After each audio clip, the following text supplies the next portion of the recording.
Okay, so this is my assignment. It's a VR ant colony simulator. So this is the arena here. On our control panel, we can add ant bases. They spawn in wherever we stand, and then we can move them around with this toggle up here. We can add in different food sources that the ants are going to go and search for. So we'll just add a couple close by, just to show how it works for now. We can only add and remove and move around these different things when the simulation has stopped. So if we start the simulation now, we'll start it with just 50 ants. We can change this up and down, or choose around 50. And then if we start this, we can see 50 ants spawn in. They start wandering off, trying to search for food. And once they get within range, you can see they lock onto the food source there, go towards it. We can see the number or the food remaining of this source is going down, and they'll return it to the base like that, and then continue to follow the trail that they just placed down towards the food source. That was a new ant spawning there. And you can see he immediately picked up the trail that the others had left. And we'll see another one come. We have a progress timer, which is a shader. And there's the new one there, following the trail. So as the ants wander away and get too far away, eventually, if they haven't found anything, they'll start backtracking all the way back the way that they came.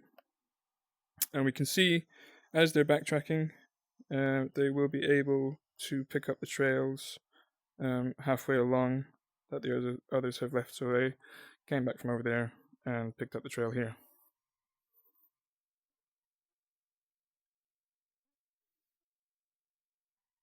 So once the food source is depleted, it goes to 0, and all the ants that are following the trail towards that food source get freed and continue to wander on. So we see as this goes down to 0, the rest of the ants continue wandering off afterwards.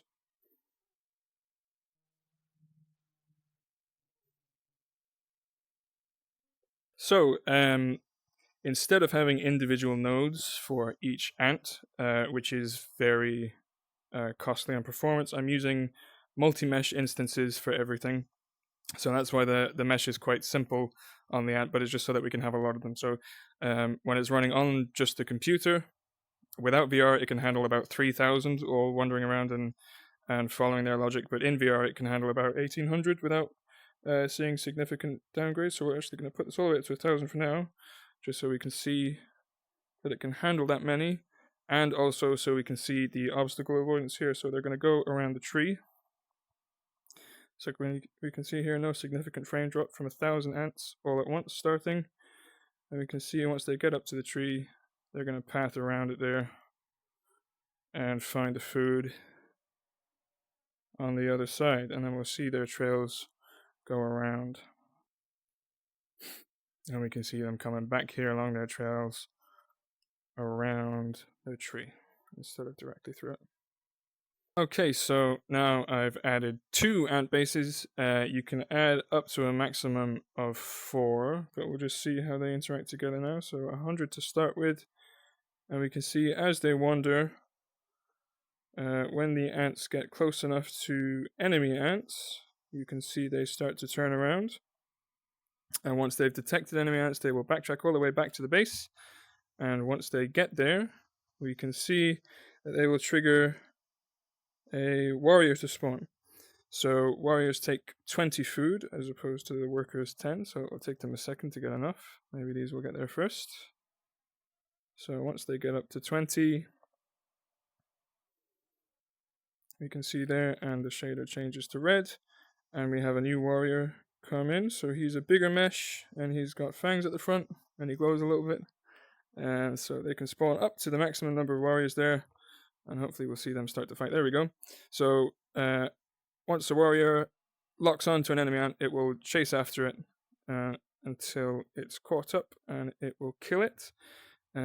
These blood trails, there's only a maximum of 100 and they get reused, just so that it doesn't have a big impact on performance. The warriors don't pick up food, but they do follow any trails that exist so that they can defend the ants going along them, and that's another interaction there. So warriors can fight each other. It's a 50-50 chance which one's going to win. when they do. Once warrior backtracks all the way back to the start of a base, it can choose to go along any different path. So it picks at random if there's multiple paths, just so it sort of patrols the whole area of where the ants are going. You see these two are patrolling there, so they're probably going to pick up this one. And there we go. See who wins. Black one.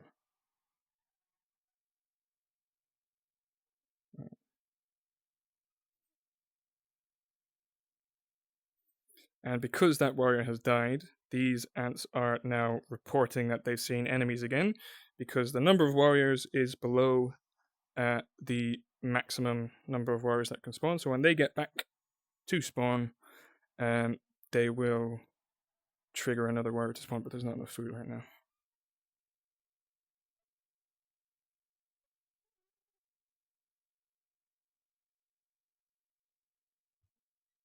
Okay, so he's going to come on down here, follow the trail, hopefully defend these guys from the warrior that's been killing them. And looks like he's going over to him now. Will he win? Yes, he will.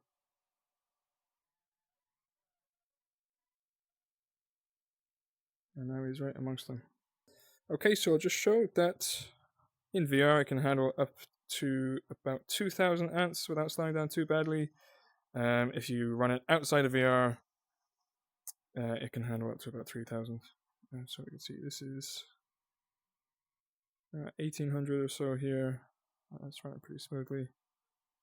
I can see how they follow trails in large numbers.